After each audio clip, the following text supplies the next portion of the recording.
SeaWorld San Diego's parent company is reporting revenue down around 95% this quarter compared to last year, due in part to COVID-19 closures.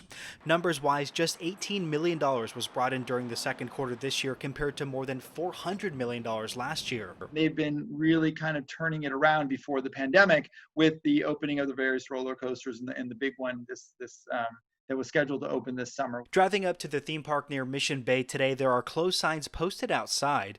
Due to the pandemic, SeaWorld San Diego has been shuttered since mid-March. We don't know how long this is going to last for theme parks because this is the last big bastion of large crowds coming together all in one place. To help navigate uncertain months ahead, SeaWorld Entertainment has been busy raising some $700 million.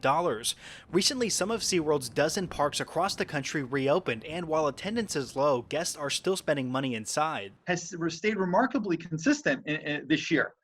Which is actually good news for SeaWorld. San Diego State Marketing Lecturer Miro Kopik says if SeaWorld can successfully reopen its other parks, San Diego should be a smooth transition once officials get the green light here. That they've been able to open safely elsewhere so they can open safely here. SeaWorld has been working with local and state officials to get the park open for months.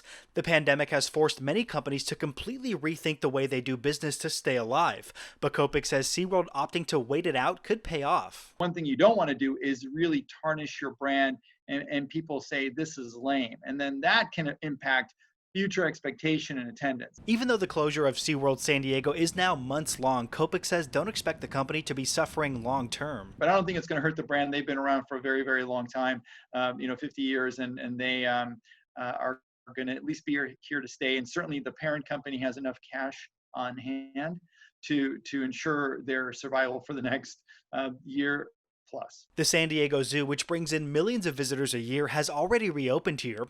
Today we asked officials when the same could be allowed for theme parks like SeaWorld. In a statement, the State Department of Public Health says theme parks pose a high risk for virus transmission, which is already elevated in our state. Matt Hoffman, KPBS News.